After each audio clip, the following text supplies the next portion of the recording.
Bama, what is going on, brother? Welcome to the stream. And guess what? You have got a title shot again tonight with Night Violator. Tag team titles on the line again. The Intercontinental Tag titles. So, let's get into it. We redesigned 5 new titles. When Penny took over as the commissioner, she wanted to redesign some title belts. Now, was not planning on Robbo defending the world title tonight, and that's not exactly what he's going to do. So he's won the world title. Dragonov's going to bring down the new title belt. Don't know if you guys can see the new title belt kind of back there. And we're going to unify those titles. Brand new women's championship design. What's going on, Angel? Welcome to the stream, brother. Brand new women's title belt will be unified tonight. That will be the new belt right there. GC Rock said, I'm going to tell you what, Night Violator, you pull that stuff again, you're out of the corporation. You better go out there and help Bama get that Intercontinental Tag Team title belts back from Teddy and Strudel. So we'll see if that happens tonight. Brand new Intercontinental Championship belt design. So that'll be on the line tonight. Eagle will be facing off. It's almost like a night of the horsemen and horsewomen. Eagle will be putting his light heavyweight title on the line against Pony. Grady, what is going on, brother? Welcome to the stream. TSW Hardcore Championship on the line. Grunning going after Cross to try to get the championship belt. Brand new. I've talked about this for a long time. Never knew what to do. Finally, really like how this one came out. Brand new television title design. Now, the reason there's only 4 belts, not all 5 belts on the line tonight, because the other belt is the men's television title. That won't be on the line until Monday.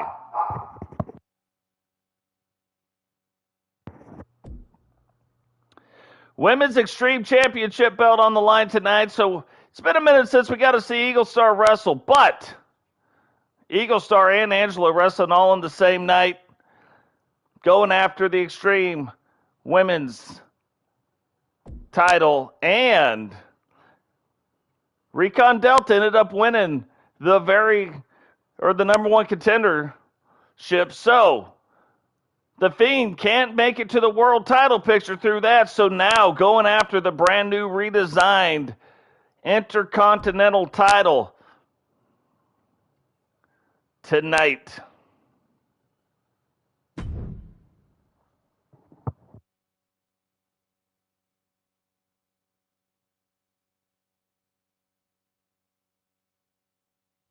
And I'm going to tell you what, Grady, they're probably all sitting there going, man, look at that. Look at the husband of my family, leading our family, such a good share. Grandma, mom, parents, they're all like, what an amazing share we raised. Want to make sure your wife understands where all that's coming from. They will take the credit, but I will give the credit to you. So guys, remember, subscribe to the channel, like the video, share the video. It's probably the most important thing we can do, and turn on the bell notification so you don't miss any time we go live. Thursday night Outbreak, getting ready to come to you live from Bloomington, Illinois. Not even sure where that's at.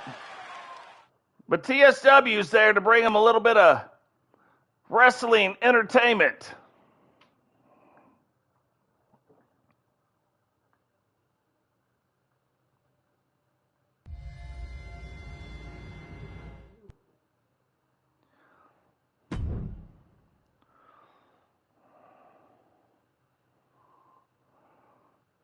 There we go. I was like, what is going on with my lights?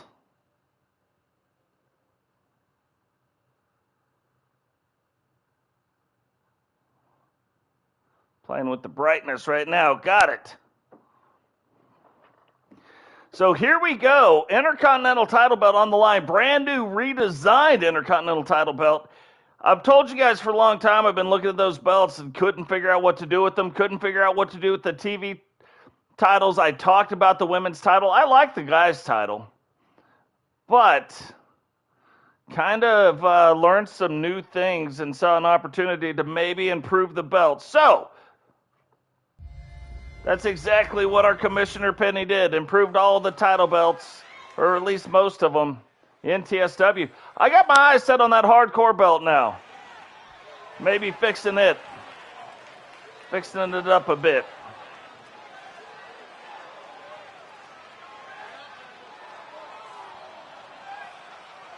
Now the Fiend is determined to come in and take over TSW Wrestling. Penny has kept the Fiend at bay a little bit. The Fiend has been on like a pretty good winning streak. However, had a chance to become the #1 contender, could not do it in a match against GC Rock, Recon Delta, and somebody whose name I'm forgetting right now, but couldn't do it. So now has his sights set on the Intercontinental title belt. The Intercontinental title belt is like your gateway to getting into the world title picture.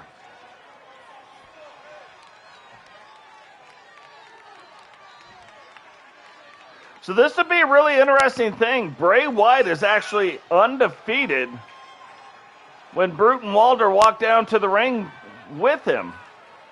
The one time he has come down to the ring by himself, could not get the win.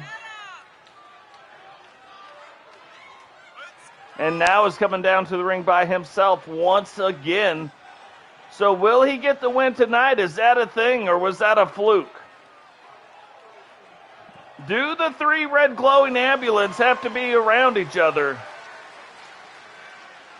I would almost say no, because Brute and Walter have won without the Fiend sitting right there next to him. So,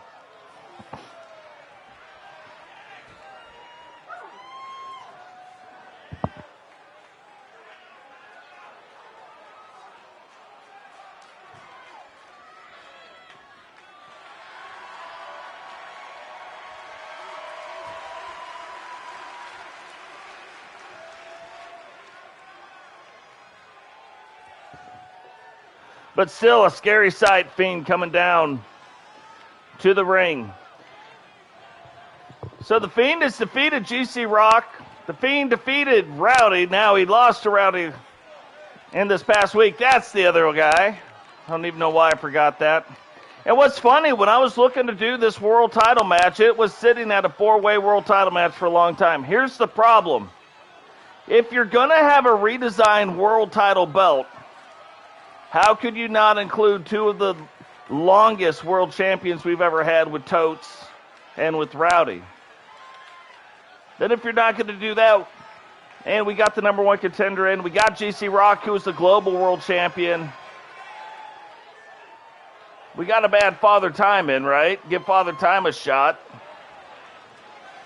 Look at that title belt. The champion from parts unknown, weighing in at 275 pounds, he is the Intercontinental Champion, Boom!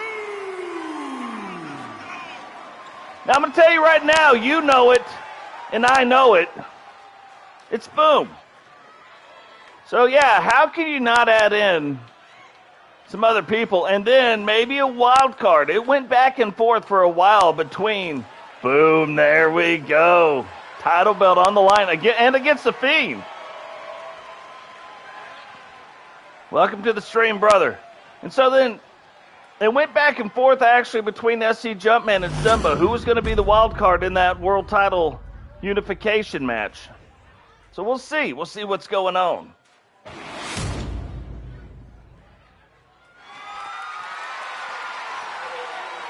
Now, the other thing is, the Fiend is undefeated in one-on-one matches.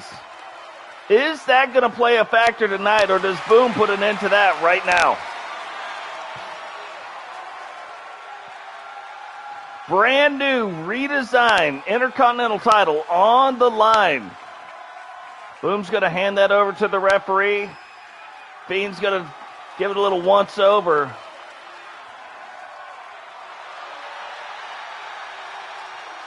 And then it is on. Ring that bell. Ding, ding, ding.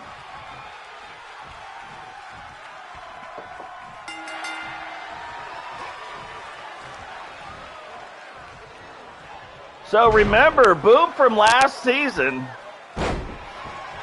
slimmed up a little bit, got the lean muscle put on, dropped out of that super heavyweight category and into the heavyweight category. Now, he's still at the top of it. It was only a change of about 9 pounds, but so far, it has helped him with his speed a little bit in this season and hasn't really lost a whole lot of power.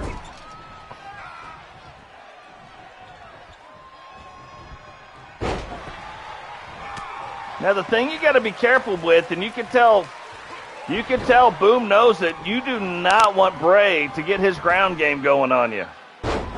Because then things like that happen. Or he'll try to trim your fingernails. I'm sure we'll see that in a second. But that's where a lot of his powerful stuff comes from, is when you're on the ground. So getting on your feet, staying on your base, that's kind of what you want to do.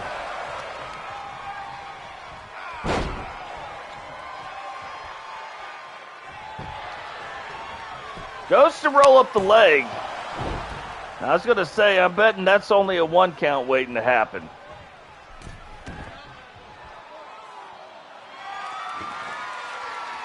What is he doing? He's got out a baseball bat. Now, I don't know if that's legal or not. Had he connected with Boom, we would have found that real quick. Well, it seems like this might be legal. Both competitors going for weapons, and apparently it's legal. This has got to be an Extreme Rules match. That was not announced at the top of the thing, but the referee is letting it go. Big clothesline from Bray, and if we remember, Boom is actually the one who is like the master of the clotheslines. That is one of his finishing moves, but he will hit you in a variety of ways with that.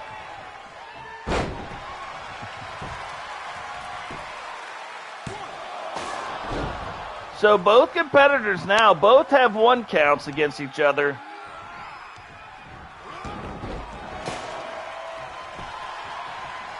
Corkscrew takedown. Can't imagine that's more than a 1 count. Boom not having it. But trying to get back to his feet. Bray now picks up the chair. Is he going to use it? Oh, right on the back of the scunion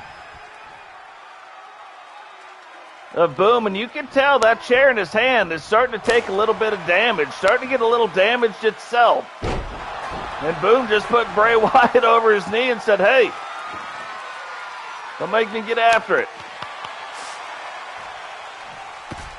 Finds a sledgehammer and just kind of throws it at Bray. Bray's like, wait, what? Taking the time to pause for the crowd. And still stays on the Fiend quickly. And another boot right to the face. Now, what's funny, that move right there is typically followed up by Boom's finishing move. There it is, Boom Shakalaka. Bray in the middle of the ring. 1, 2, and almost a 3 count. Boom not happy with the ref. Says, hey, you got to count that, buddy. Now takes it up top. Big body, like cross body though. Bray back up to his feet. Thought he was going to get after it. Slows down for some reason. A little hesitation. And Boom takes that window and whips wide into the corner.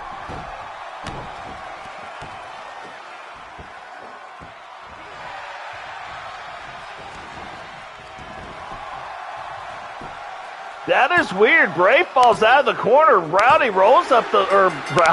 Boom rolls up the leg and gets the pin to retain the TSW Intercontinental title. Now check this belt out. Brand new design on this belt. Here is your winner, and still Intercontinental Champion, Boom!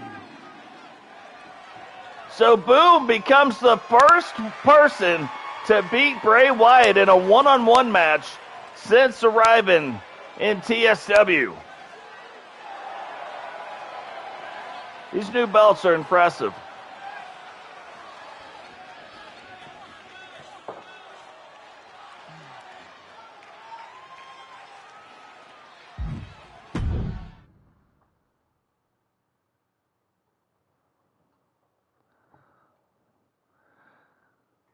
So here we go. This is like the equivalent of the women's the men's like hardcore title. It's the women's extreme championship. The brand new look of Tekryn. We haven't got to see Angela Starr wrestle in a while. We haven't seen a lot from Awesome Christina really ever. Like even going back, she is one of the wrestlers too that have been with us since season 1. Still though, haven't seen a lot of her. Only 2 or 3 matches, couple of tag team matches in season 2.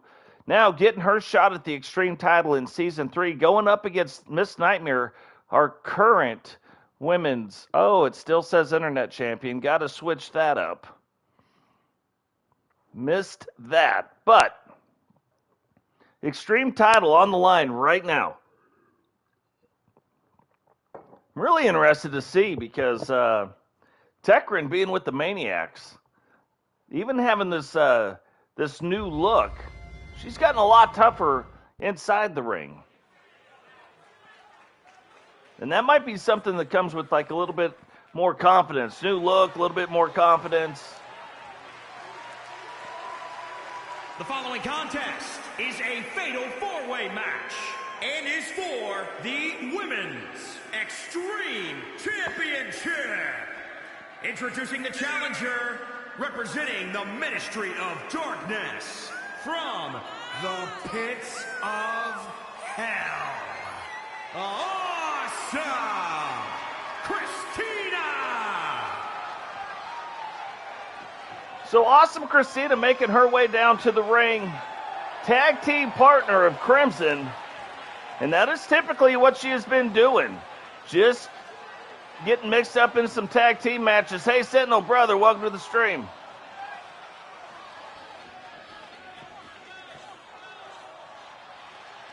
But right now, stepping out to go after the Women's Extreme Championship title. You got 4 extreme wrestlers coming down to the ring right now.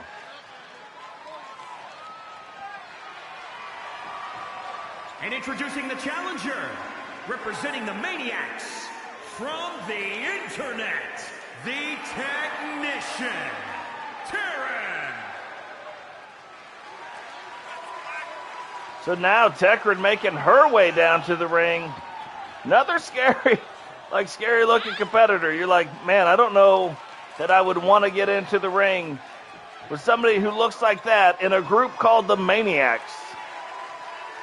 Maniacs have a huge shot tonight, though, to really take their alliance and step it up in the rankings in the TSW Wrestling promotion tonight. And introducing Tekryn. the challenger from Birmingham, Alabama, Angela. Tekryn taking her shot tonight at the Extreme Championship, and SCJumpman getting his shot for the first time at a brand new, newly designed TSW World title.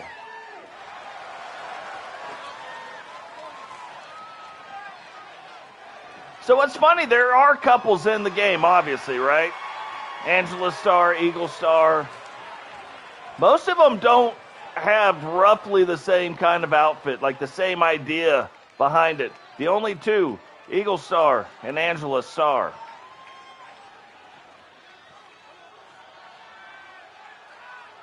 And Angela's the first one we used a different hair technique on.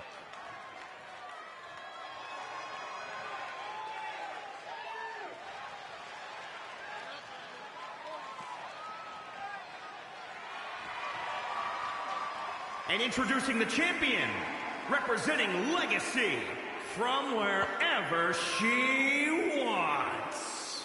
Yeah. She's the Women's Extreme Champion, the prototype, Miss Nightmare. Yeah, I would say probably from wherever she wants to be is where she's from. I would not argue with her. Definitely freaky looking.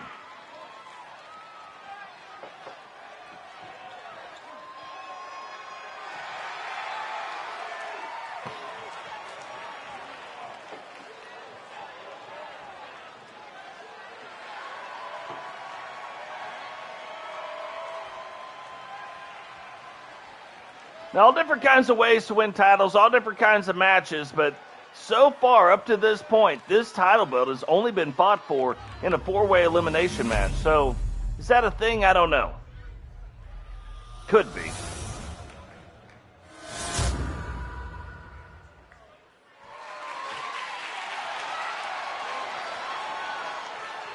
This title belt design has actually gone through. If you remember, it was our original women's cruiserweight title, then changed to the lightweight title, then changed to the internet title, which is the name that keeps popping up. Got to fix that. Now the women's extreme championship title belt.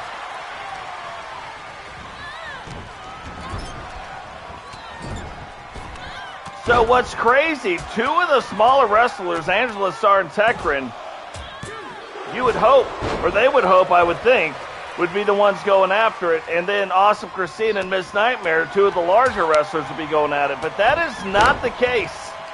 That is not the case at all. You have Awesome Christina matching up against Angela Starr. Tekryn matching up against our Women's Extreme Champion right now.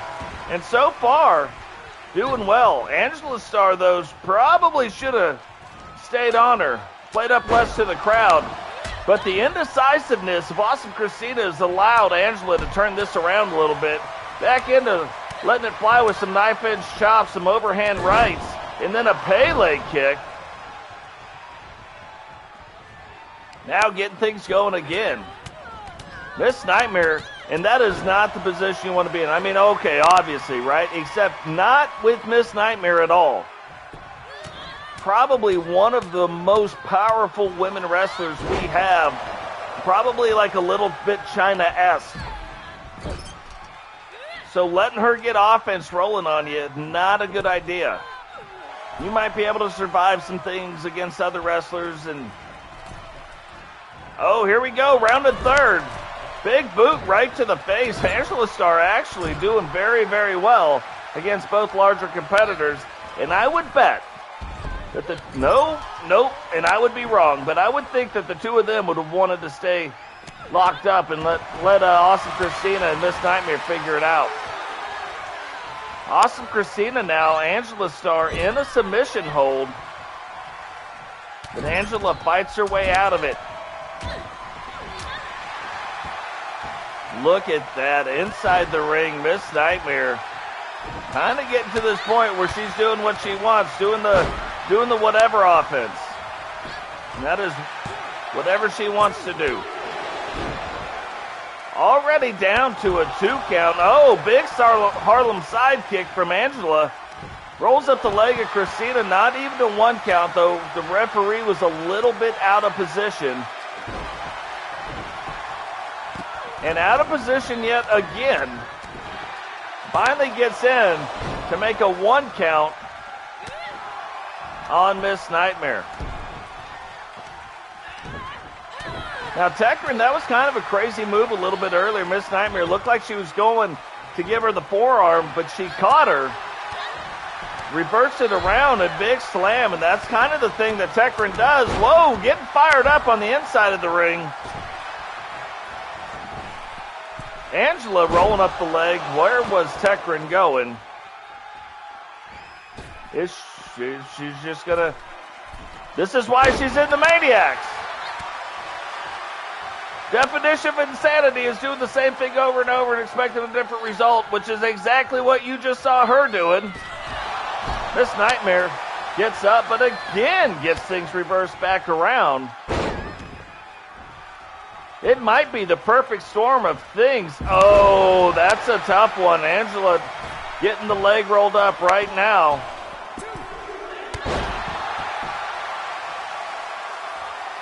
And Tekryn finally hits the move inside the ring. Only a 2 start on Angela. A no count. on Miss Nightmare, even though Tekryn has really been the one owning most of this match against Miss Nightmare. Now puts her to submission hold. If she's getting the feeling that Miss Nightmare is not going to tap out, it would be in her best interest to let her go. Stay in control. That's exactly what she does. Off the rope again. Miss Nightmare gets up, and this time she connects with it. Angela connects with it. Too big. Oh, okay. Worse things could have happened there. Rolls up Tekryn's leg. 1, 2. And almost a 3 count. Angela's got, here's the worst things I was talking about. Picks her up, bone crusher by Miss Nightmare. That is probably going to do it for Tekryn. Trying to get her out. Now this is the one thing that can save Tekryn.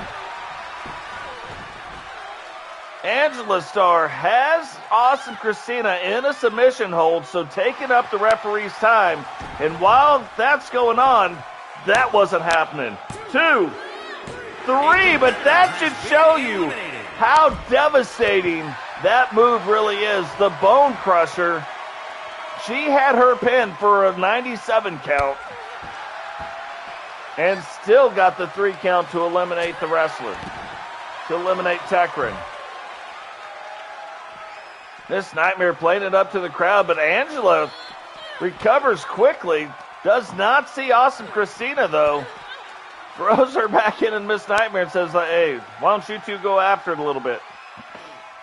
Oh, double team. It's like the 2 bigger wrestlers are like, hey, why are these 2 little wrestlers giving us so much problems? So decide that they are going to do a double team, but that alliance may end shortly. Look at the champion, probably why she's a champion. She kind of sits back, lets these 2 get after it, and then goes, well, I thought she was going to pick her spot, but no. Still going after the smaller of all the wrestlers in the ring. And Awesome Christina picks her spot, knocks her into that side. And you can see, again, you can see the metal. Oh, like that's not a lot of padding up front.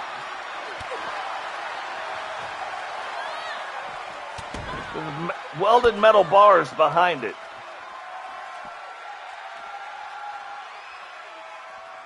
Oh, takes her way up and back down. What kind of pin is that? 1, 2, 3. Oh, you know I want to say 3 on pins like that. The weird, nonchalant looking pins.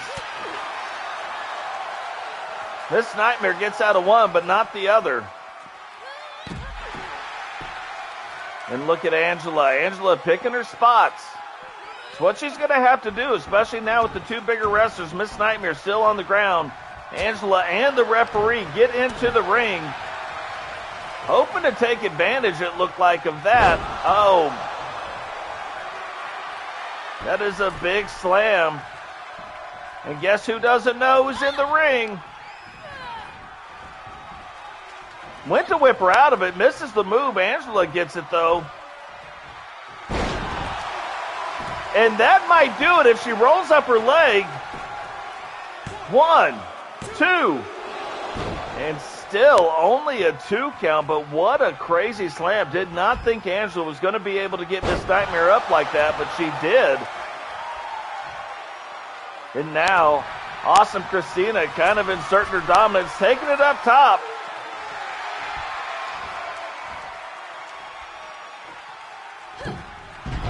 Flies all the way to the center of the ring, though, but completely misses Angela. Still recovers first, brings her way up, and then back down. 1, 2, and 2.5. Angela's really, oh, there it is, bone crusher now. Rolls her up. 1, 2, 3. And people just are not kicking out of that bone crusher. Angela now fighting through it. probably cannot afford to get a power bomb. Big clothesline takes her up over the top rope, down to the outside of the ring. Throws her, uses the ring as a weapon.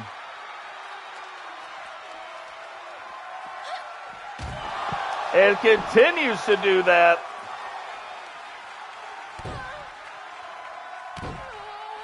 If she can maintain these tactics that she's using right now, she may walk away as the brand new Women's Extreme Champion. And she is taking it to another level so far in this match. How she is getting her up, I do not know. Rolls up the leg again. 1, 2, 3. And Angela Starr walks away with what I believe is her first championship belt since coming to TSW. Here is your winner and new Women's Extreme Champion, Angela. Look at the referee. Referee also in shock. He's like one of the smaller competitors in this match. Kind of took things to another level. Smarts, yeah. Speed, yeah. But also some brutality.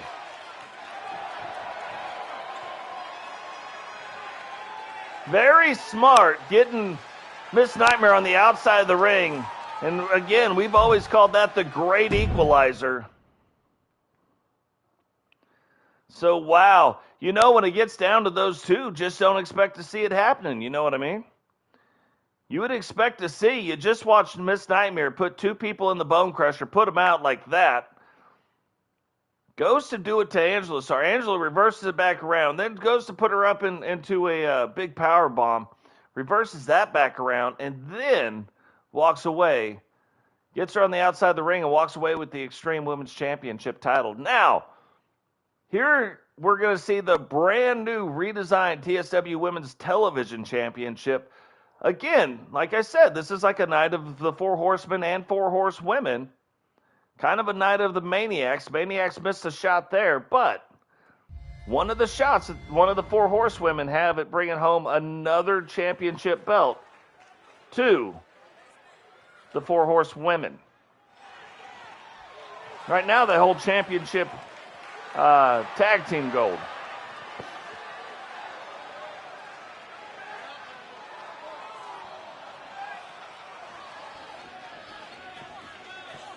You can see the Four Horsewomen now, too, starting to get the branding of the Four Horsemen on their attires.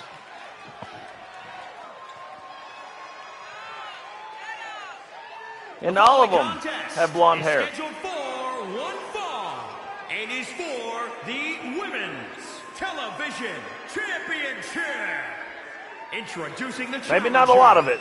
We got representing some. the Four Horsemen from Las Vegas, Nevada, Jade,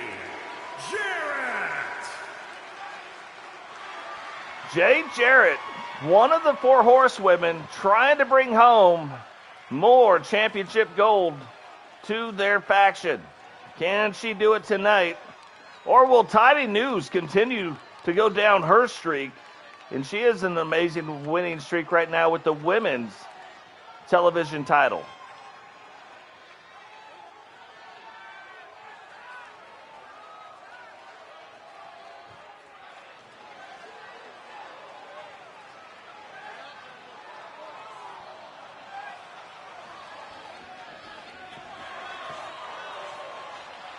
Look at that belt.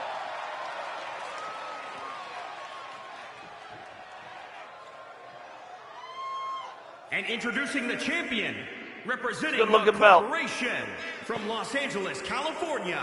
She is the Women's Television Champion, Teddy News. Tidy News representing the TSW Corporation led by GC Rock and Penny. But Penny has been taking on all new responsibilities in Season 3 since John Cena has moved back to the WWE as our commissioner. So then Penny goes and expands the women's side of the corporation. So now you have Ozzy, you have Phoenix, Mimi, and Tidy News.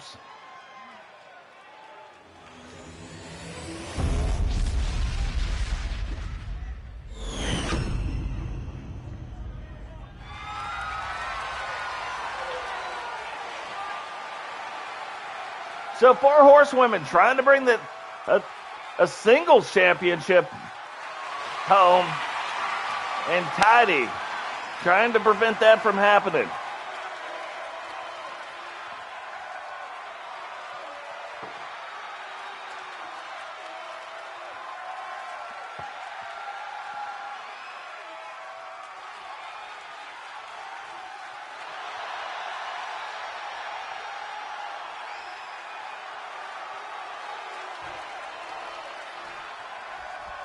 Funny, Jarrett got off to like a hot start when she made her debut in season 2 with the 4 horsewomen, but it was something that was happening like right towards the end of the season.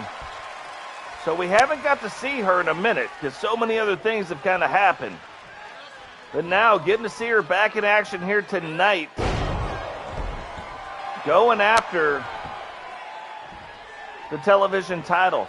Tidy, on the other hand, has been with us for a while. Kind of almost like Awesome Christina in a way. We saw a lot of her in season 1, not enough of her in season 2, and then in season 3, she has kind of picked up the pace, dominating a little bit, and after her television title run, where is she going to go? Now also being in the corporation, she does have an in with the commissioner.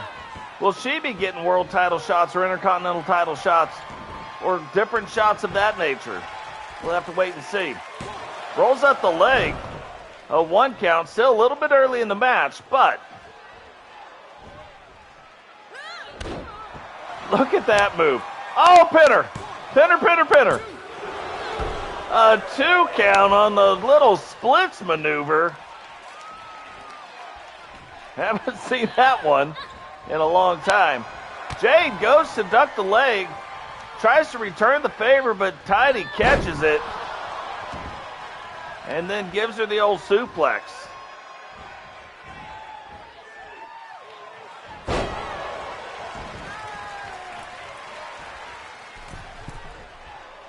Takes it up to the second rope, but way too close to the ropes and flies over the top. Now, that might have given Jade enough time to recover. Hits her, kind of lands a little bit awkward. When you land in those awkward positions, does a lot more damage than you think it would. Jade now walks Tidy into the corner, puts her up in the corner. Is she going to get a top rope maneuver going? Not many of the wrestlers actually can. Oh my gosh! That is a huge bulldog. We have actually seen her, now that I've seen it again, we have seen her win on that. And that is her finishing move. Rolls up her leg. 1, 2. Oh, wow. You want to talk about turning the match around. 2 devastating moves back to back. Almost brings home that television title.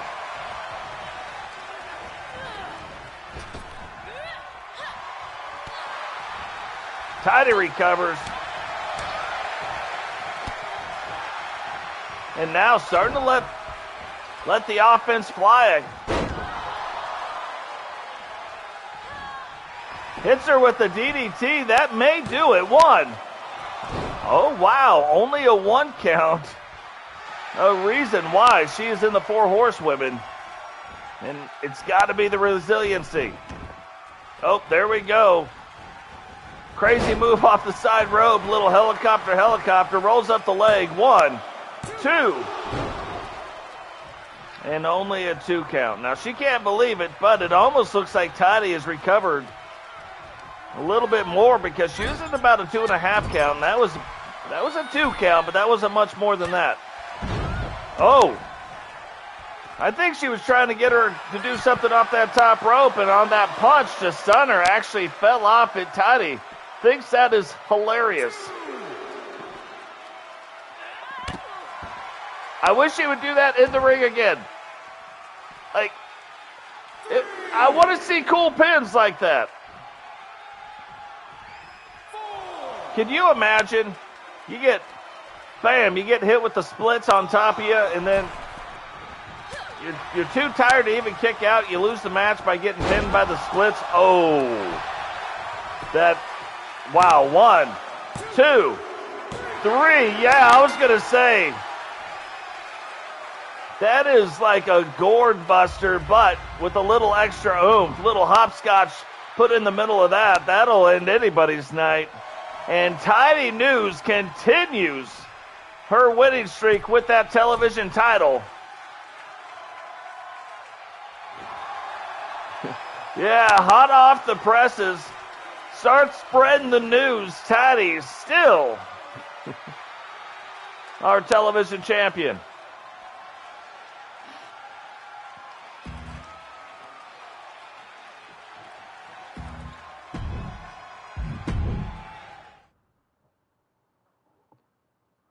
So, man, already some crazy matches. This is a match now that I have tried to make happen for the last probably 3 or 4 episodes.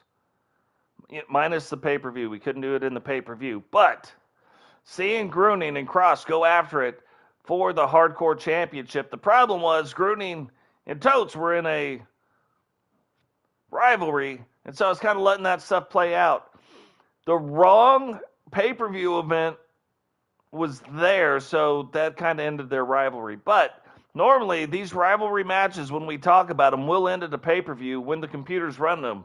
When I start saying rivalry matches, it's really the computer that is running those. So, anyway, we didn't get to see the actual conclusion. Totes was up, in that match. Whatever. But we had the Invasion pay-per-view event, which broke the rivalry match chain. However, the following contest is an Extreme Rules match and is for the Hardcore Championship. Introducing the challenger from your darkest fears. Weighing in at 375 pounds, the Hammer. So Grunning makes his way down the ring. So what I mean by all that stuff is, however, the matches that I wanted to see Grunning get after the Hardcore title. Remember, we still have to name our 5th hunter. We've got 4 of them now. We still got to name number 5. But so many cool things and cool like little storylines and side things and championship belts and all this stuff coming together that we can't even fit it all in 2 shows. It's a good spot to be in. Means stuff's still interesting.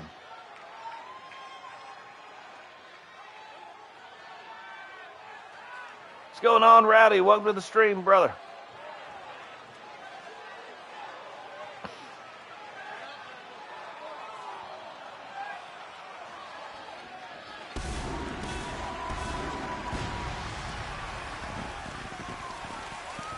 And introducing the champion, representing the Doom from Chicago, Illinois, weighing in at 275 pounds. He is the Hardcore Champion, Crush. So not a lot we have heard from Doom, really, if you think about it. With all the other stuff that has been going on, we have seen almost like the disintegration of the male version of the NWO. Women's NWO is still going strong. Matter of fact, tonight, Heather will carry down, the leader of the NWO, will carry down the brand new redesigned women's title belt. Phoenix will bring down the old belt, and they will be unified. Robbo in the main event will bring down the old belt, and Dragonov will bring down the new version of the world title belt. Rowdy, you will be in that main event later tonight to determine who will carry home the newly designed world title belt.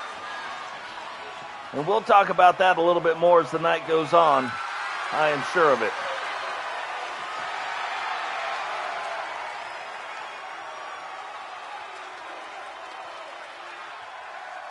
So we have not seen the Hardcore title on the line in a minute. But we're about to see it right now in an Extreme Rules match between Grunning and Cross.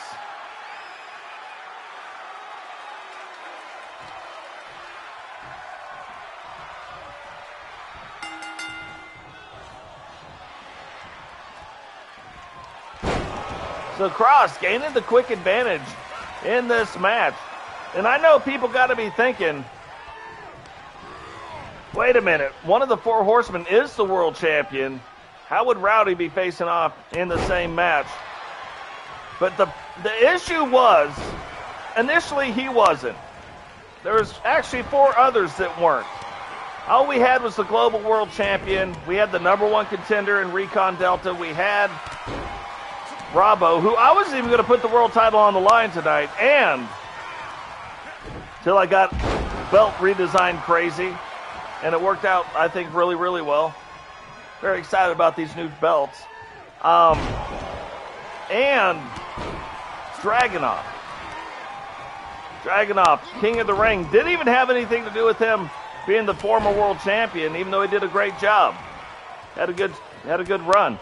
But then I'm looking at it. How do you have the two longest tenured world champions not facing off for a belt like that? Totes wasn't even going to wrestle tonight either. Rowdy, Totes, they weren't going to wrestle, but I just couldn't do it. So then I said, hey, let's throw in a wild card wrestler, SCJumpman, never won the world title, and Father Time. So it's going to be an 8-man elimination main event title match for the newly redesigned World Championship when we unify the two championships together. So should be interesting. So Cross rolls up the leg, only gets a 1 count. I went back and forth. Simba was almost the wild card in the match. Digital Dogs was almost the wild card in the match. Oh my God, that would end anybody's night right there. Cross gets to his feet, tries to hit him with it. Oh, does not get it in.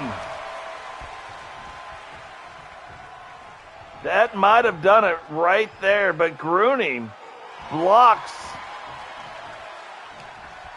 the freight train that was coming down those railroad tracks, that railroad crossing, to kind of stay in this match. Rolls up the leg again, 1, 2. And I'm going to tell you what, hey Dave, welcome to the stream, brother. I'm going to tell you what, you look at some of this stuff, and Cross is starting to look a lot more digital. Now here it is. Here is his finishing move. Gets him up, brings him right back down, rolls up that leg, steps through, 2, and almost a 3 count. You would think, though, you get somebody of that size up in the air like that, and you bring them down chest to chest. I don't know how they kick out. Now hammer punches up on top of Grunning's head, now throwing bows. We're not talking about the Bose stereo system either.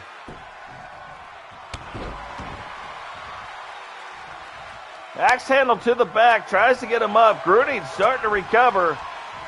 Big right hand right to the ribs.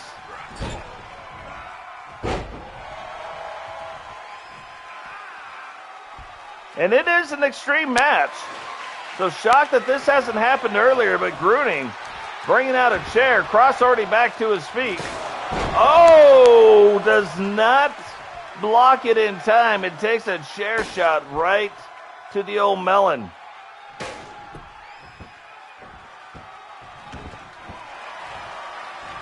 If you remember, Grunning, it's not like he's the most fair wrestler. Definitely trying to win. And he will try to win it at any cost. I'm sure by now, too, Grunning has probably been approached by factions to join, and to this point, he has not. You look at guys like Boom. Boom has not joined a faction. Grunning hasn't joined a faction. Cross for a while didn't join a faction and then ends up becoming a member of Doom. Don't know who the leader of Doom is right now. We do know that we have Max And we have Herbie, and we have Cross and Doom. And still only a 2.5 count. Cross is like, wait, we had a 2.5 count a little while ago. What is going on? Picks him way up over his head, catches him. And now setting up one more time.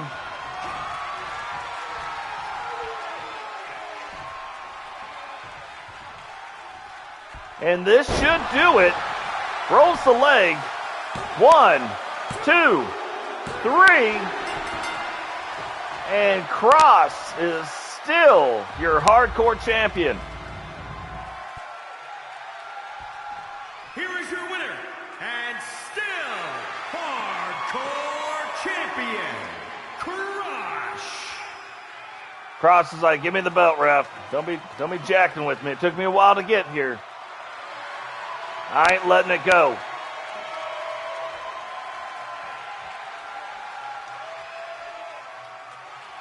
Take it in, crowd. You take it in.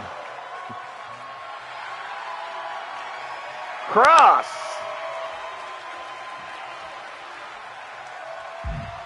Retains the hardcore title.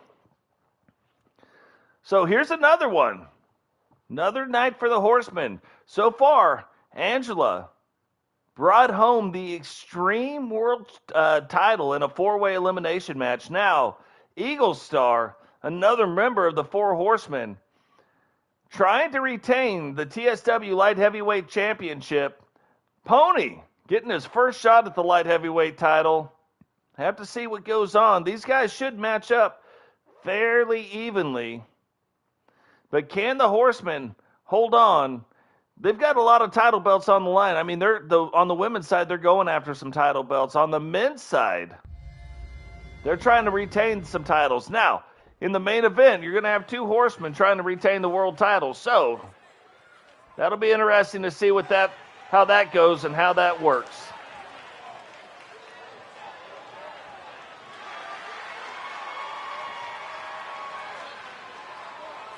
The following contest is scheduled for one fall and is for the Light Heavyweight Championship. Introducing the challenger from Blackpool, England, weighing in at 204 pounds, the innovator, Pontarelli Goodmanson. Pony Gummidge making his way down to the ring. Even the announcer can't get his name right. He's like, okay, that's fine. I always expect a little bit of air guitar up there. And we're not getting it.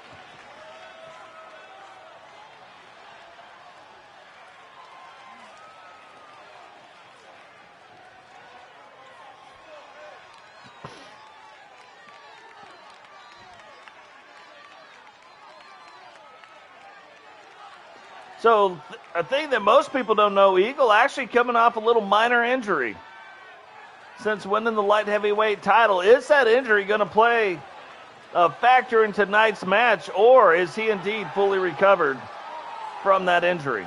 And introducing the champion, representing the Four Horsemen, from Birmingham, Alabama, weighing in at 228 pounds. He is the light heavyweight champion, the Eagle. Right now, in Eagle's eyes, Pony's got a bounty on his head. Is Eagle going to be able to collect it tonight? Will the injury matter? And will the Four Horsemen retain one of the current championship belts they hold? A lot of stuff on the line tonight. For a Thursday night Outbreak, this could almost be a pay-per-view event.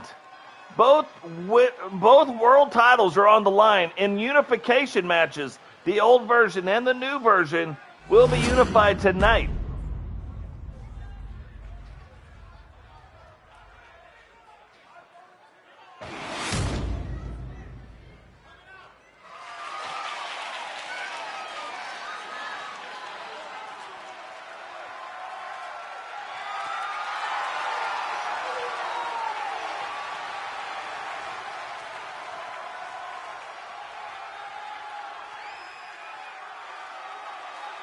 Slightly different mask for Eagle. Don't know if you noticed that. Like, it's the same mask, but it's a different design. I like it better. It's like some little bullets on it.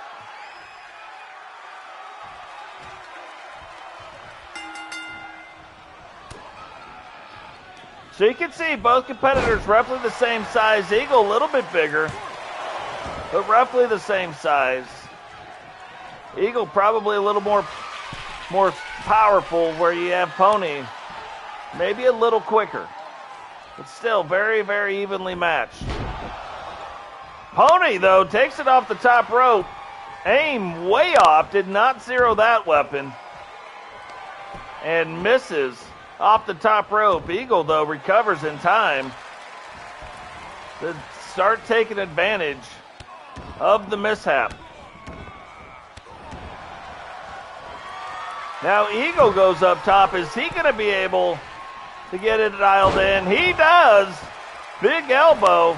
You can see Pony wanting to grasp his chest. Rolls up the leg. Already a 2 count. Whoa, 2.5 count. Eagle's like, come on. It could have been like a quick match. Eagle might be a little bit fired up, a little bit excited. Wife wins her first title belt, but I can remember anyway. So it could be a big night for the Star family, and it could be a big night for the horse women and horsemen. Big DDT, another elbow, and really working over the chest of Pony right now. If you wanted to slow somebody down, that's exactly what I would do. Start knocking the wind right up out of the chest. Now only a 1 count. So was that a 2.5? Now only a 1. Pony looks like he's starting to recover. Takes it off that second rope. Hits it. Oh! That is a crazy brainbuster off that first rope. Jumps back, but gets high enough to get up over there, and then kind of a reverse brainbuster is what that was. And now takes it back up to the top rope. Hasn't had a lot of luck with that. Has a lot more with that one. Flying clothesline. Now brings him into the center of the ring. Rolls the leg. And a 1 count. So 1 count both ways. Eagle almost got a quick pin, though, at the beginning of this match. Got it to 2.5, but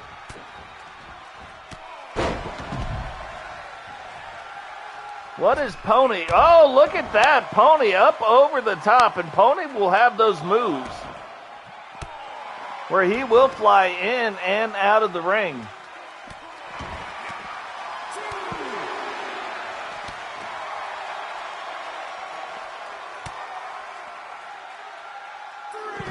Oh, look at that. Arms right out to the side. Devastating move.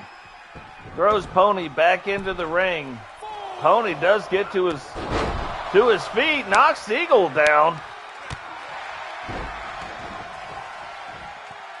But that might have been like just a pure reaction type move. Huge clothesline. Rolls the leg. 1, 2. I was going to say, can Eagle win it and not even get to his finishing move, the Bounty Collector? But no worries about that.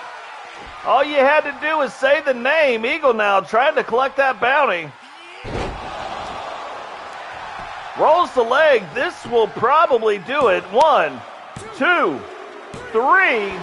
And Eagle Star looks like that injury is fully healed and retains the TSW Light Heavyweight Championship. Here is your winner, and still Light Heavyweight Champion, the Eagle.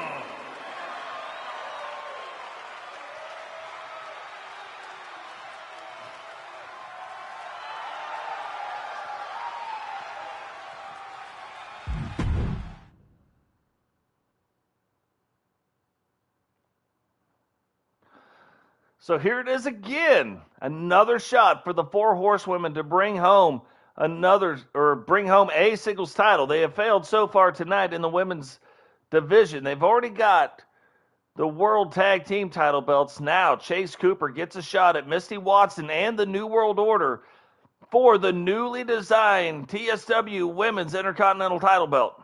Remember, Intercontinental title belt is the gateway to getting a world title shot or getting your name into the world title picture.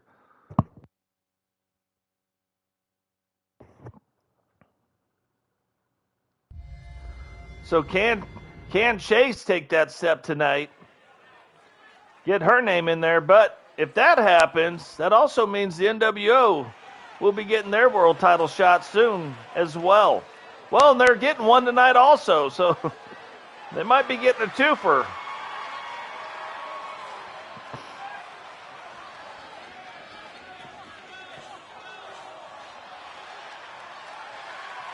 So new look from Chase Cooper. And for that matter, Phoenix has a slightly different look as well tonight.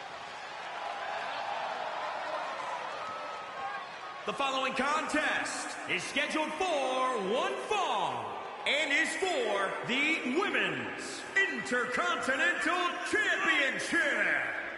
Introducing the challenger, representing the Four Horsemen, from Hollywood, California, Chase Cooper. Chase Cooper making her way down to the ring, getting a shot tonight at the TSW Women's Intercontinental title belt. And again, you can start to see the branding of the Four Horsemen showing up on the women that are in the Horsemen or Horsewomen.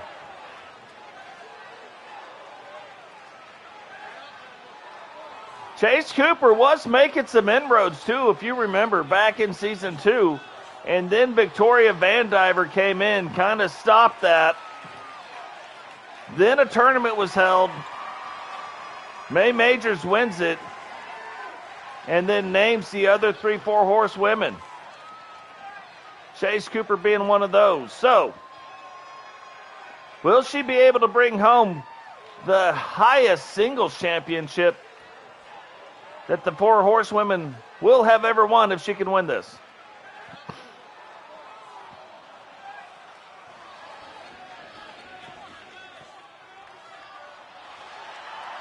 And introducing the champion, representing the NWO, from Austin, Texas, she is the Women's Intercontinental Champion, the Grim Reaper, M. Watson. I'm digging the new designs on the title belts.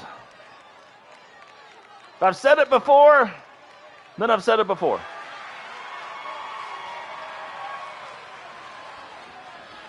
But can the Four Horsewomen bring home the title belt from the New World Order? Can they wrestle a title away from them? If they don't, or if they do, doesn't matter either way, but Phoenix is also in a match against Heather Dozier, the leader of the New World Order. And so if Misti can win tonight, Heather can bring home the champion. They will hold the top 2 female belts in the women's division.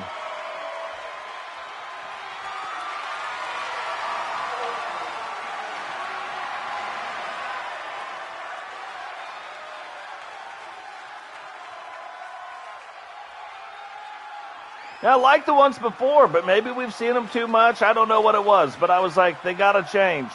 Now, I redesigned the exact title belts for the Intercontinental title belt, so the old versions do not exist. For the world titles, however, I have maintained and created all new title belts, so we are going to unify them, but we will always have the old versions. We won't lose those. So they may come back around again. We may see them again.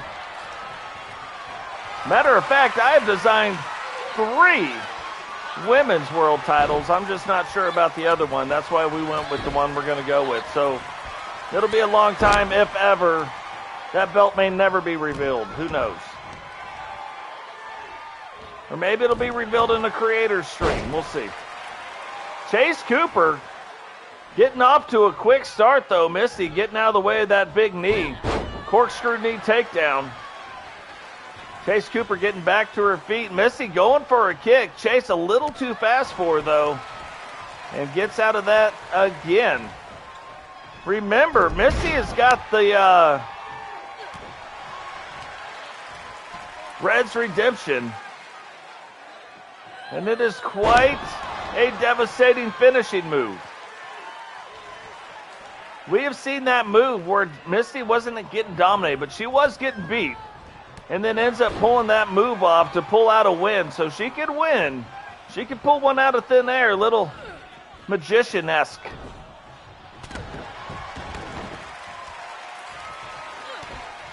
But Chase looks like she knows that it can happen out of nowhere and is trying her best to stay in control. Goes off that second rope. Tries to get a little body splash on Misti. Misti, though, not having it. Drops her right on the back of her head. 1. And only a 1 count. Still very early in this match. But Misti getting fired up. There is a reason. There is a reason she has been the Intercontinental Champ for quite some time. Takes it up to the top. Not really what she is known the most for, but look at that move. A jump, twisting 540. Craziness. We'll just call it craziness. 1, 2. Man. Didn't even know that was in her bag of tricks. Rolls the leg again. Gets a rope break, which doesn't make sense. It looked like Misti was in the ropes, not Chase, but referee calls for the rope break anyway. Touche.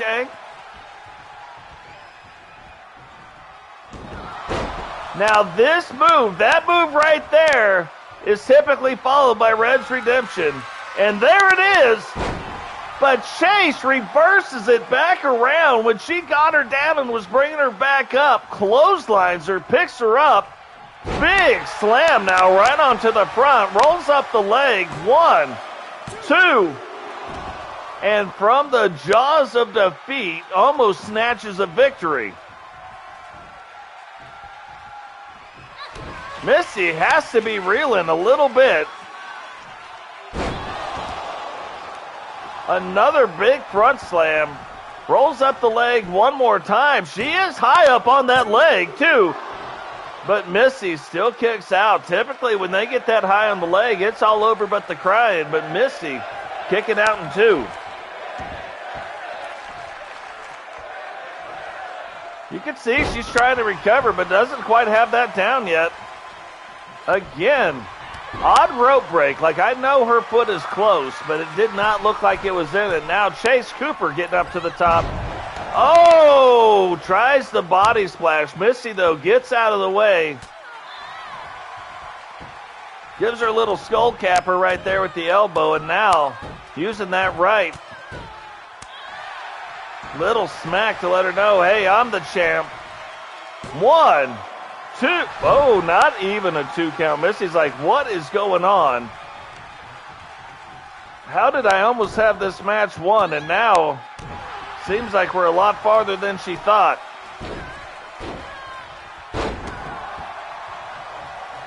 But now, instead of playing up to the crowd, she is going just straight offense. Is she going to be able to keep this pace up? Or will this pace prove maybe a little too fast? Now again, that usually sets up Red's Redemption. There it is, one more time. This time she hits it. That might do it. 1, 2, 3. And Misti Watson and the New World Order retain the Women's Intercontinental newly designed championship. Here is your winner, and still Women's Intercontinental Champion, the Grim Reaper, M. Watson.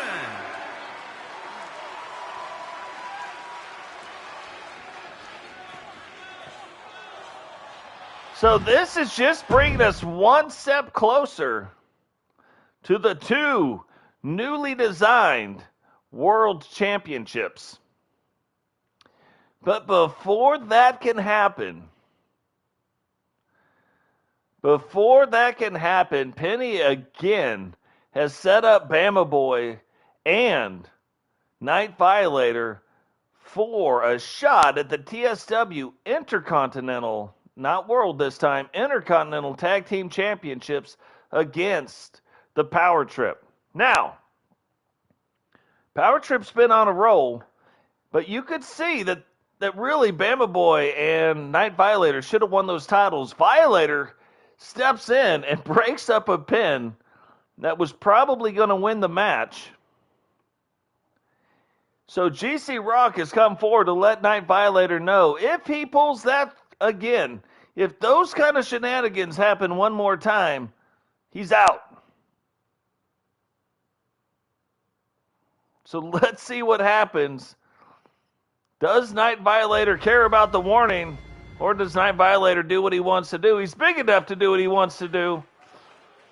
But is he going to get back on the same page? Now, to be fair, too, it was a hard-fought match, and it was their very first match together. So, we'll see what happens. The following contest is scheduled for one fall and is for the Intercontinental Tag Team Championship. Introducing the challengers at a combined weight of 703 pounds, the Corporation. So we had never seen anything quite like that, but will we see it again tonight? That is the question. Corporation, though, massively expanded. Remember, Bob also a member of the Corporation. The men still have one slot left open. Will that be filled? Are they in a hurry to fill it? Who knows? But you have GC Rock, you have Bob, Night Violator, as of right now anyway, and Bama Boy in the Corporation. Can they bring home the Intercontinental Tag Team titles? They should have brought home the World Tag Team titles on Monday night, but did not get that accomplished.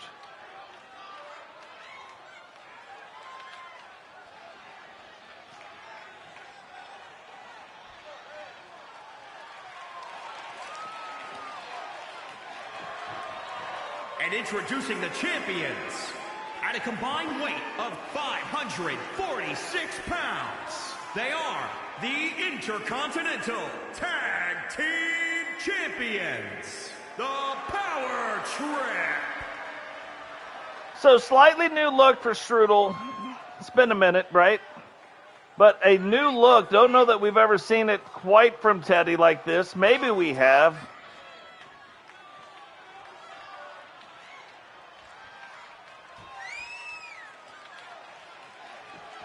Little new tattoos, little new ink on them.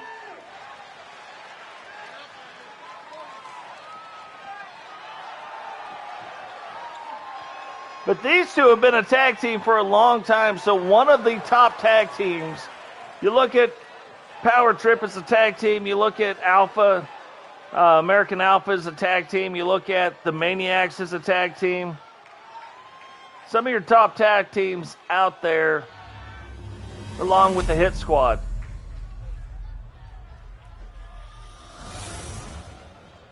What is going on, Digital? Welcome to the stream. Hey, if you missed it, last week you did bring home the Survival Championship. And you almost got a shot tonight at the world title. There was three of you. There was you, Simba, SCJumpman. SCJumpman will get that shot tonight for the newly designed world title, but I think Simba and Digital Dogs may be getting a shot at the world title soon too. Who knows? So here we go. Can Bama and Night Violator take the next step and become one of the top tag teams in TSW? Or will one of them trip up the other one? Who knows?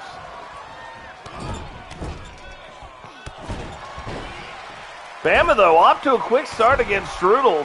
Strudel not used to getting dominated like this in a tag team match, but Bama going right after it. Using the entire ring, using the ring post, the ring corner, the ropes. Using what we call that anything offense. Why not let it fly? Can we get a double team in here? No, we cannot. So I was kind of hoping that it would be like one of the telltale signs that, yeah, they got their stuff together. Oh, look at that. Look at that. Gets Night Violator, though, tagged back into the ring. Now, I would say if Digital Dogs was still in the corporation, that would probably be the tag team. Digital Dogs and Bama, but Digital Dogs, remember, has left the corporation. Night Violator, look at that. Looks like Night has kind of figured it out. Doing some quick tags. Realize Bama right now is the hot hand. Oh, goes for that Rolling Thunder. Misses it. Almost got it reversed back around, did Strudel, but ended up missing the grab. Look at this. Bama, like right now, on level 2. Everybody else only on level 1. Teddy now, and these two might face off or match up a little bit better. Now Teddy letting it fly, has a little bit of reach on Bama and got that up over the top of Strudel. And now getting things turned back around in the ring for the power trip. Rolls up the leg. Way too early. Way too early for a pin, but all right.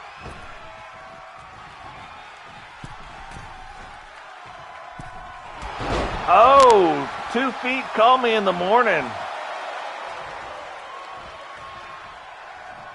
Yeah. Well, that's why he's out on his own, doing his own thing now. And seemed to do very well in his very first match, won the Survival Championship. Now Strudel back in, kind of caught Bama a little bit off guard, I think. Bama not expecting that tag so fast. And a 2 count. Night Violator breaks up the count. Goes to get Teddy out. Teddy gets himself out, so then Violator leaves too. Now, again, quick tags in and out. This is what makes these guys so good. And right now, it almost looks like the problem might be Bama a little bit. Bama's got to get his partner tagged in this match for the longevity of it. But he says, hey, don't hold my ears. I know what I'm doing. Now, Violator tagged into the match. And remember, last week the problem wasn't Violator, what he was doing in the match, or his wrestling acumen. There was zero problems with that. The problem was, after a long bout, Bama goes for a pin. Violator gets in and breaks up the pin. When he shouldn't have, he broke up Bama Boy's pin. So, that's what we got to keep our eye on. When he's going for the pin, maybe he should just stay out of the ring, not worry about it. But who knows? Who knows? But something to definitely keep our eye on.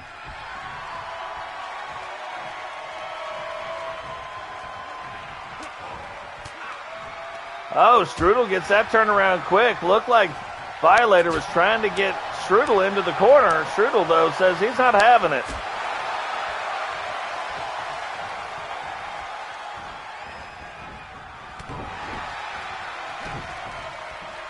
And you know how big Strudel is. Does not look that big when wrestling against Violator.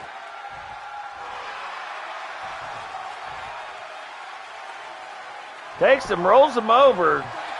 Gonna say that is definitely a rope break. Finally catches the leg of Strudel. Strudel, though, was letting it fly, hands and feet.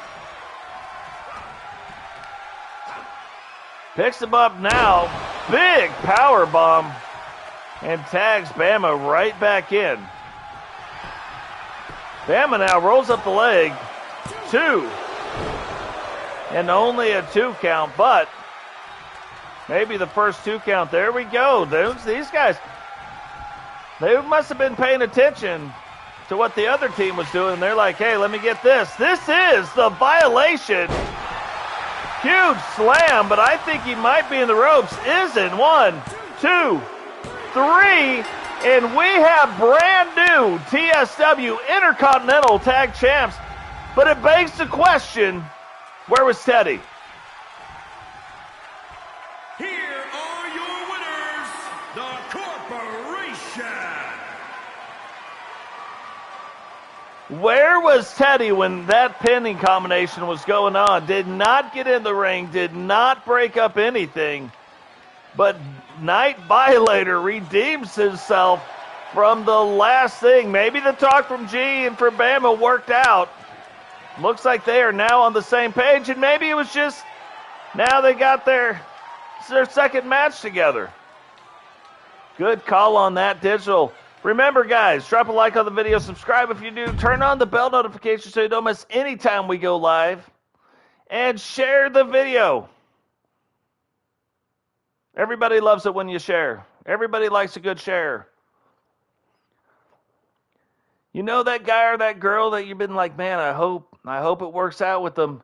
If they're watching the video right now and they see you sharing, they'll be like, man, I got to get a piece of that. Got to get me a piece of that. Everybody likes a good share. Now, here we go. Most of these title belts that we've redesigned, the men's look the same, the women's look the same. They just do. If we have an Intercontinental and a men's and a women, they look almost the same. Slight differences, but pretty much the same. The world titles we redesigned, they don't look anything alike. Nothing. Completely different looking title belts. So this is going to be one of the few times you'll see the actual champion walk down first. Or not last, I should say. Because in the next, they won't be last. Heather will be bringing down the brand new women's champion. The following champion versus champion contest is scheduled for one fall and is for the Women's World Championship. Introducing the champion, representing the NWO from Huntsville, Alabama. She is the Women's World Champion, Heather D. So Heather D from the New World Order, the leader of the New World Order, bringing down the brand new, newly designed Women's World title. Phoenix, still your world champion, will be bringing down the older version of the belt. These belts will be unified tonight, and this will be the belt moving forward.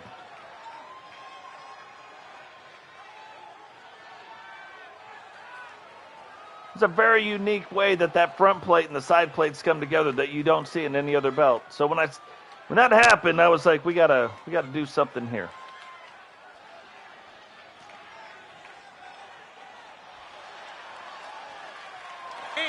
Introducing the challenger, representing the Corporation from Blackpool, England, Fenwick. Phoenix making her way down to the ring, slightly new ring attire. I don't know, I never liked, the shirt never looked right. For whatever reason. I don't know why, but it did not look right. So you will get to see the new look of Phoenix. The logos are now in slightly different places as well. I didn't like how there was two Phoenixes logos in the back, so we put more back there actually. But we fixed it. It looks better, I think.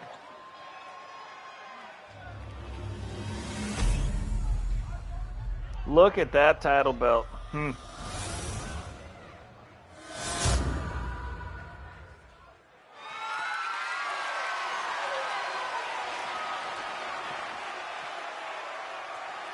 Odd to see the original world title holder, your actual world champion, be the challenger in the match. But I wanted us to see the other world title for the last time as a kind of a send-off. So we had the challenger bring down the newly designed belt.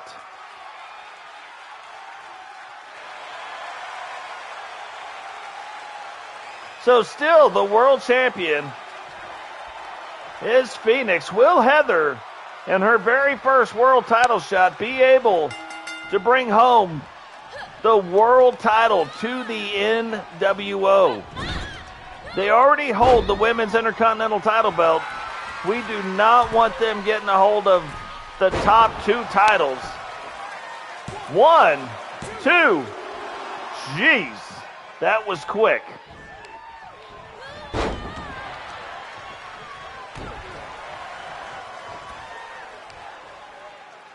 Yeah, we need Phoenix to bring home that gold. Big knee.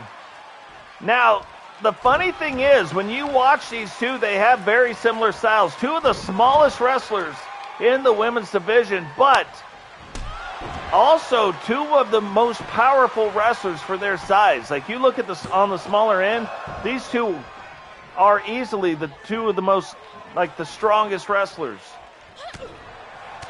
Through whether it be technique, maybe it's muscle. Here we go. Oh, little cross-arm DDT.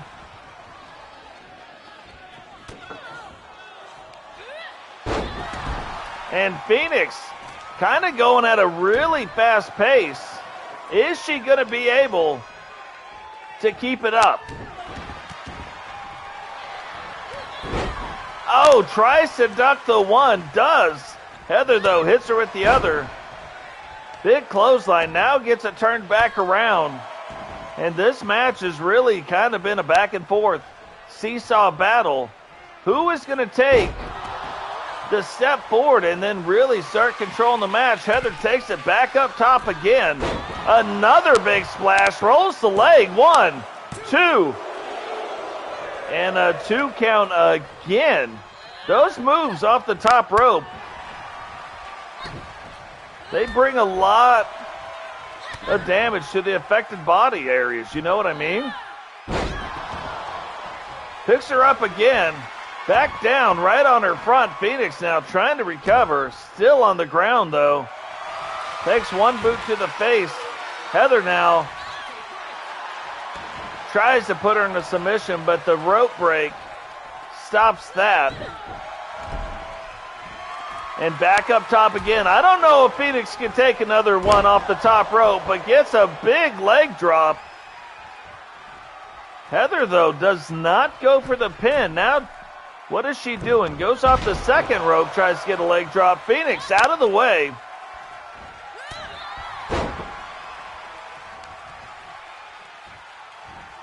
Looked like she endured the brunt of this. Now, this is what I'm talking about. Big knee. And Heather gets it turned around, though. Playing up to the crowd. Maybe a little too soon for that. But gets the overhand right in. Oh, no. Here it comes. H-bomb inbound. Hits her. Rolls the leg. 1, 2, 3. And we have a brand new and newly designed TSW Women's World Champion. Here is your winner, and still Women's World Champion, Heather D. Yeah, I like her attire a lot more than what I did. The idea of what I was trying to do just didn't work out. So the New World Order now holding the top two championships in the women's division. That is going to be a problem. We are going to have to do something to get that turned around. But now we go into a TSW World Championship, brand new title belt. That title belt is going to be carried down by Dragonov. This will be an elimination match. You have some of the greatest TSW World Champions in this match and a wild card.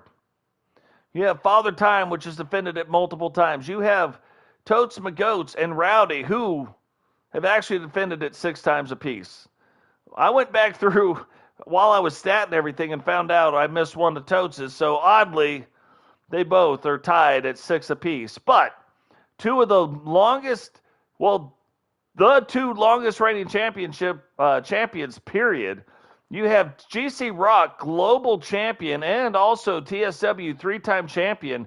Rowdy has won it twice. Totes has only ever won it once. Father Time has only ever won it once. Recon Delta, the number 1 contender. Robbo, who went through a lot of stuff, climbed up from the hardcore division all the way through to just win the world title on Monday, was not going to be defending it tonight.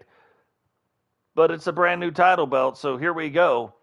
And Dragonov, who has defended it multiple times, and also came from a place where don't really think he was involved in the world title all that much. Turns out he, not only was he's got the 2nd longest winning streak of the world title. So, gets another shot here tonight, which wasn't the plan either. And then SCJumpman, the wild card.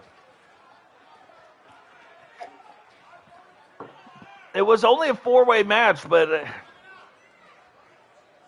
it's hard to deny the 8 people that are in this match right now.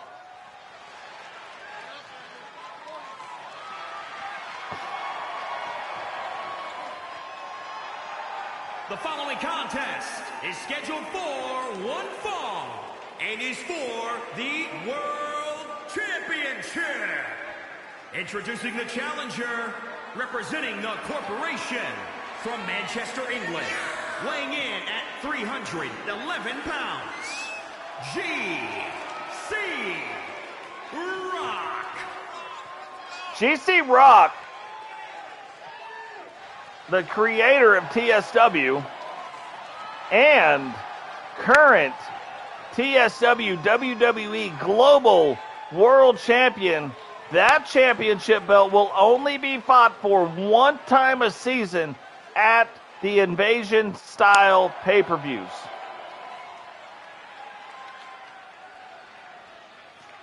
So you win that title belt, you are the global champion for that entire season.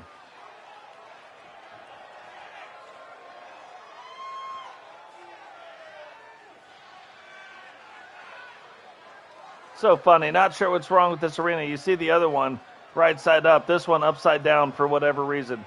Can't fix it because it's not a thing where you're like, oh, I'm going to make this upside down. Weird. Weird, weird. I know we said it before, but for those that don't know.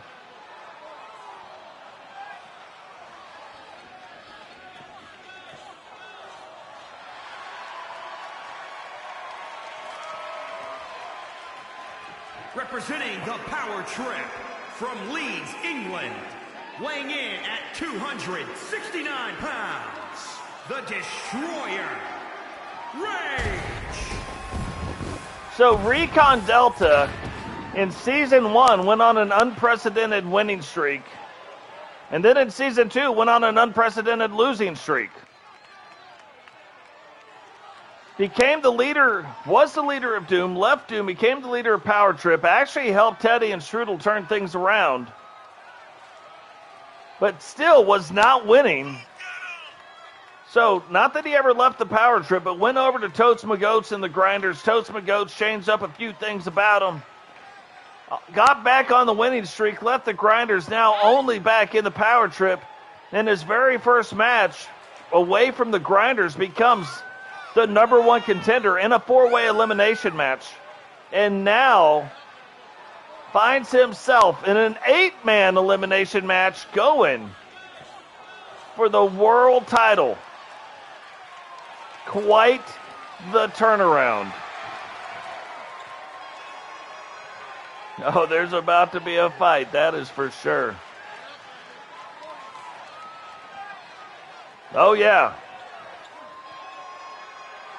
Always got that hair. Matter of fact, if you look close enough at his hair, it is a little bit different.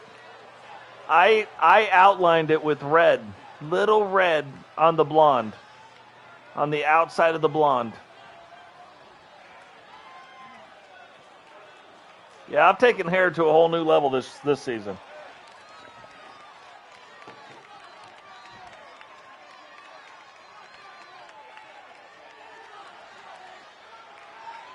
It was mainly because a lot of the women said that their hair wasn't right, their hair color, so had to figure some stuff out.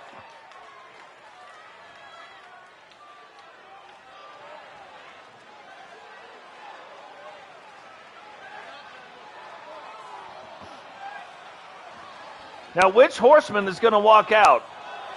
Representing the Four Horsemen from Wolverhampton, England, weighing in at 241 pounds, Robbo. So Robbo making his way down to the ring, our current TSW World Champion.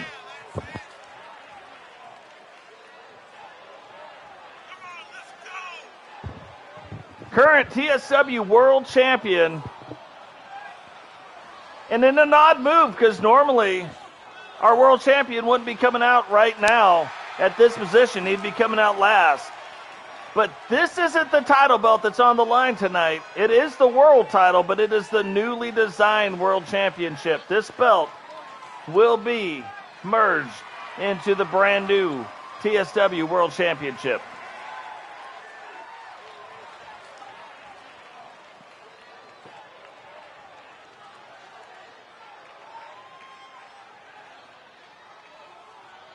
So this is another odd thing. We're going to actually have two of the four horsemen in the same match together.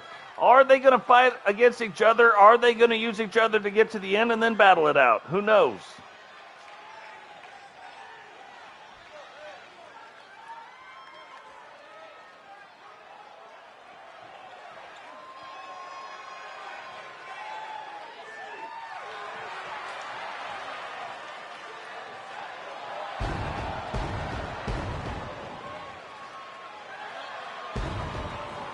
Representing the Maniacs from Hollywood, Florida, weighing in at 275 pounds, the Machine. So SCJumpman making his way down to the ring. The thing that's crazy about this is he is the wild card. He has not ever won the world title. And again, it was going to be between him, between Simba, between this. But who better than the guy who helped us design a lot of the wrestlers and the leader of the Maniacs to get his shot tonight at the newly designed world title?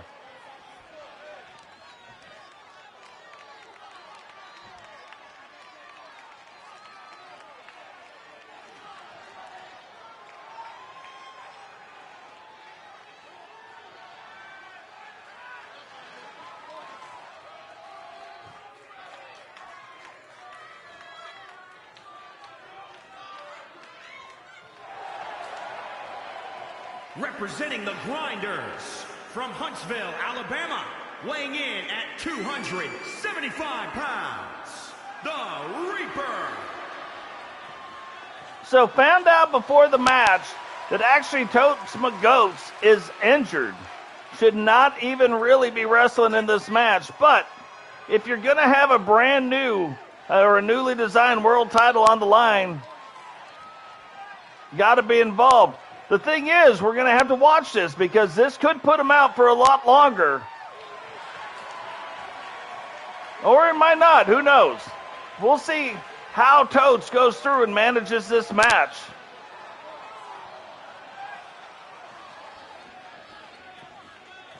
Will he do the things where he picks his spots and gets in and does things? Or will he just go with reckless abandon, hurt himself worse? And even if he wins, maybe have to vacate the title because he can't wrestle for a while.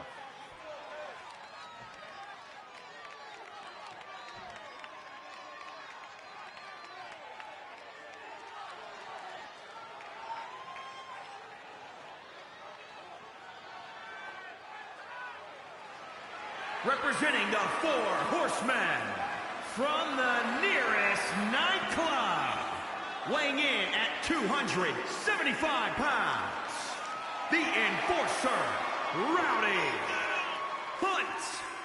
Now, the one thing we know about Rowdy is this is the worst town he has ever been to. I could probably agree because I know where the state is. I don't have any idea where this town's at that we're in tonight. But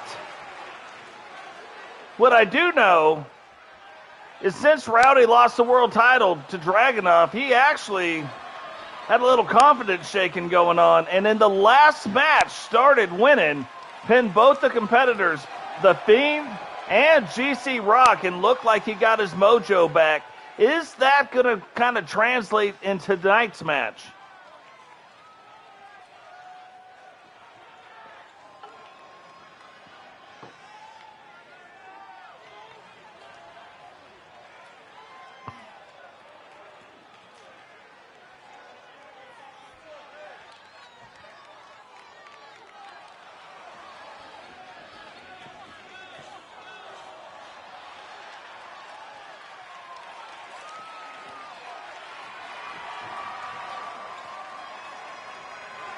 Representing the Authority from another time, weighing in at 216 pounds, the Anomaly, Daddy T. So we thought that Dragonov was the lightest world champion. Apparently we're wrong. 216 pounds. Father Time has held the world title before and has defended it before. Not everybody that has the world title actually defends it, so he has done that. So kudos.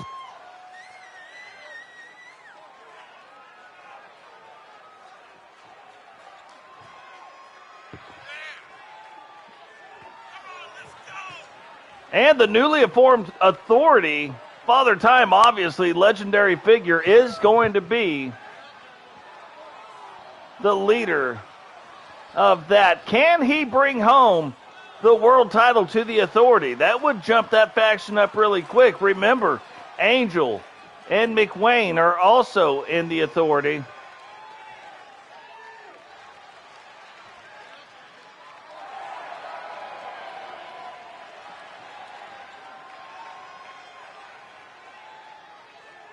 Look at all the people taking pictures. They're like legendary figure in the house. Get your cameras out.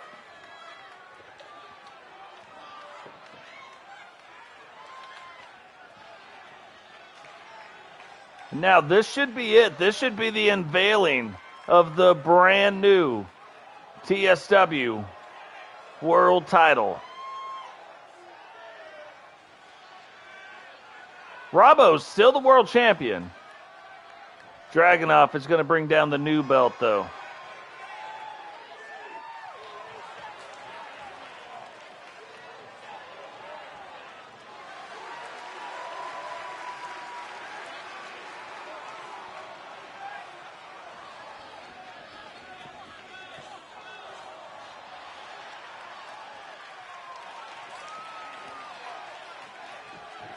And introducing the champion from the Stone Age, weighing in at 232 pounds, he is the World Champion, the Dragon.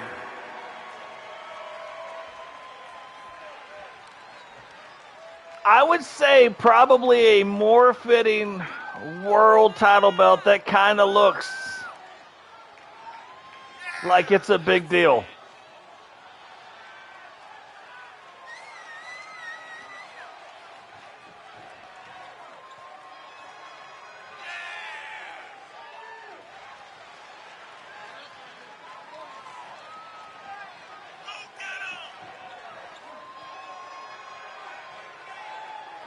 So, Dragonov bringing the belt down. Robbo's still the world title holder, but in order to win this brand new title belt, SCJumpman can win it for the first time. A couple people could actually win it for the second time. Dragonov, Father Time, Totes McGoats. GC Rock could become our first 4-time champion. Or Robbo could become the next person to actually defend a world title belt. There's not many of them out there.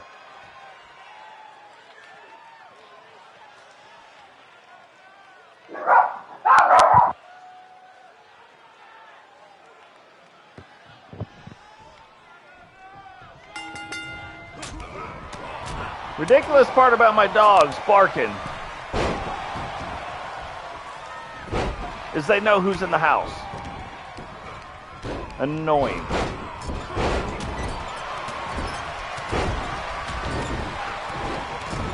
So here we go. Everything going crazy now. 2.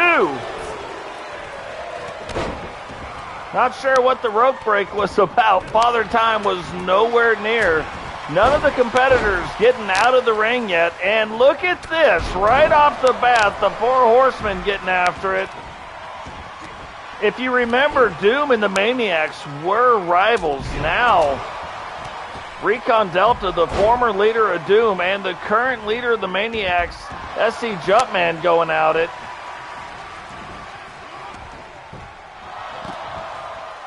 The 4 Horsemen on the outside of the ring already going at it. GC Rock and Totes McGoats, who have had quite the rivalry in the TSW Wrestling world, going at it. And Dragonov and Father Time also getting after it. Totes, for some reason, jumped out. GC Rock's like, hey, mistake. Let me go ahead and take advantage of that. Rowdy, very determined to get, looks like to get the champion out, which is also the leader of the Horsemen. Now, if you remember back, Rowdy was defending the world title when the Horsemen leadership match was on the line. Rowdy never participated in that, so him and Robbo have not fought against each other, not as Horsemen. So that is interesting. Robbo now getting it turned back around. And Robbo has been very good in singles matches or multiple matches. So it's another thing to watch. Dragonov kind of playing it smart, sitting on the outside of the ring.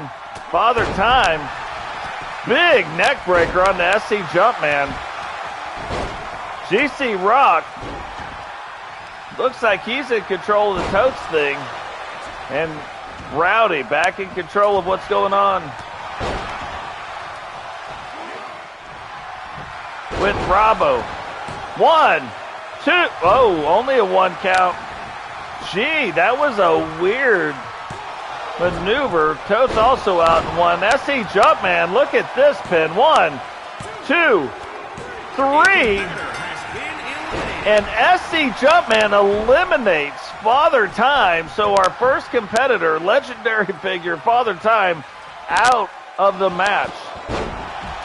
Totes and GC Rock still going after it.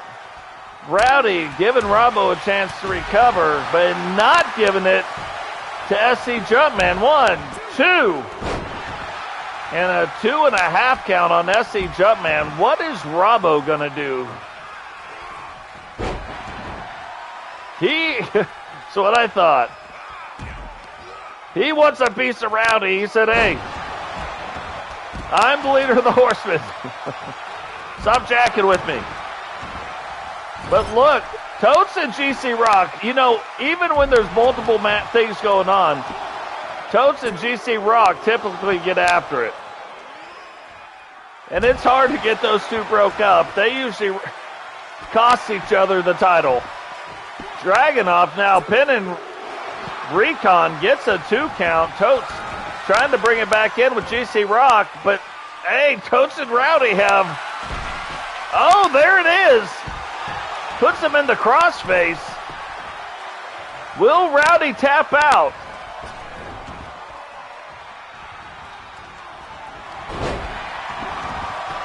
Two, 3. Dragonov eliminates Recon Delta. SCJumpman, I guess, trying to eliminate or pin Doesn't get anything. Oh, Dragonov. Big knee. One count. Man, so many things happening right there. We are down to 6 competitors. 1, 2, and a 2 count. SCJumpman kind of wisely just kind of sitting back and relaxing. Now trying to get up after Totes, but Rowdy wants to get after Totes. Splits Totes open. Totes trying to roll out of the ring. Robbo, so GC Rock down on the outside trying to recover. Robbo gets back in, right back after Rowdy. SCJumpman, Dragonov going after it. Totes still down. G back up off his feet. Dragonov catches G. Threw him into the corner while he's passing by. Puts him up in what they call the Tree of Woe. G reverses his way back out of it. SCJumpman trying to get after Rowdy now. And a little reversal. Robbo tries to save Rowdy, but I don't think it's because he wanted to save him. I think it's because he's like, no, if anybody puts out a horseman, it will only be a horseman. Robbo goes to roll up Dragonov, and it looks like they kind of got things rolled back around. Looks like they got the horsemen separated, but gee, powerbomb on Rowdy onto the outside. Is he going to go for the pin? Does. Referee didn't even notice. 1, 2. Oh, that was a close one. Wasn't going to count it, really. But a lot closer than I thought. Now, Totes down in the ring. Looked like SCJumpman was trying to get out. Doesn't make it all the way out. Robbo stays on him. Totes now gets out of the ring. 1, 2. And a 2 count onto Jumpman. My dogs love to bark, love to get up, love to get out of the bankies, and then want to bark and say get back in. Robbo now pins 2, 3, and the wild card has been eliminated out of the match, down to 5. Dragonov on the other side of the ring. The 2 horsemen going back at it again. I got to be honest, I didn't think they would take this approach. Totes rolls up G's leg, only a 1 count. Dragonov right now, the only wrestler in the ring. Oh, Totes went for the extraction, but G pulled Brass Knuckles out of his pants and hit Totes with it. Rolls up the leg. 2, 3, and that's the only thing that can happen when you get hit with Brass Knuckles. But I don't think Totes is going to let that go. 2. And a 2 count on Rowdy. We are down now to the final 4 competitors. The brand new Pebble Buster. G hits Dragonov with it, rolls up the leg. 1, 2. And Rowdy now split open as well.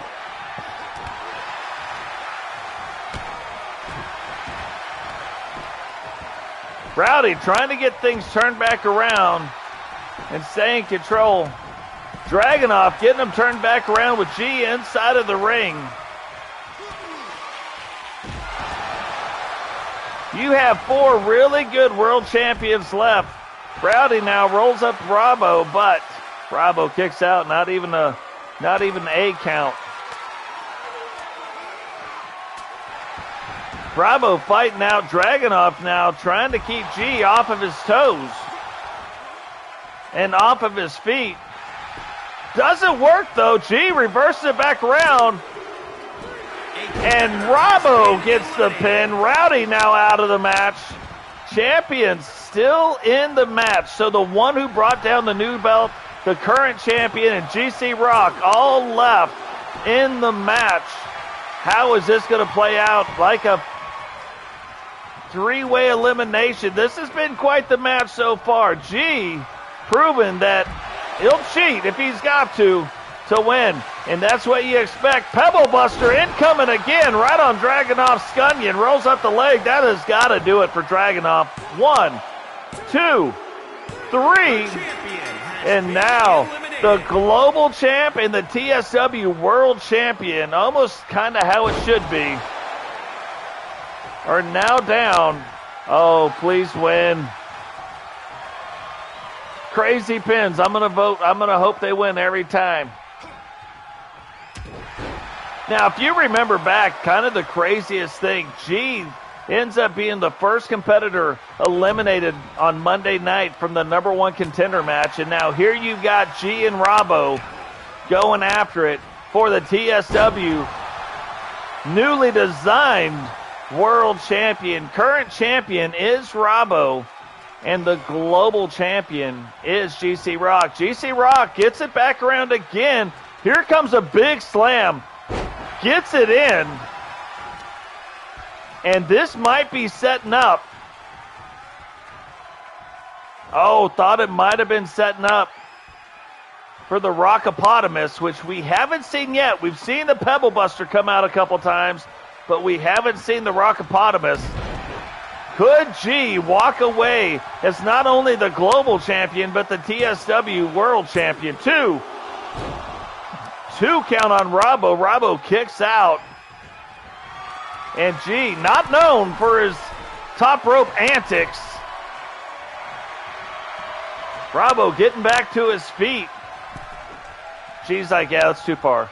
That's too far. So walks him over into the corner, hits him, throws him back down to the ground. Thought he might have tried to go up. Robbo catches the leg, though. Corkscrew takedown. Now laying the boots.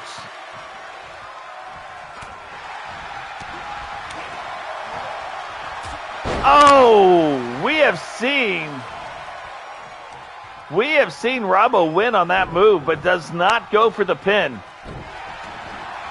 Next pin will win the newly designed championship. Only a 1 count. And now here it is. Robbo setting up for it. Picks him up. Doriyamagato, Mr. Roboto rolls up the leg. 1, 2. Oh, and a 2 3/4 count. Robbo, though, stays on the offense, doesn't even take time to yell at the referee and ask him what he's doing. Keeps the offense going, pulls G into the center. Did that take too long, though? Might have. Now going for the sharpshooter. Has it locked in. Will G tap out? And he does. Robbo remains the TSW World Title holder and brings home the newly designed TSW World Title belt. Here is your winner and new World Champion, Robbo.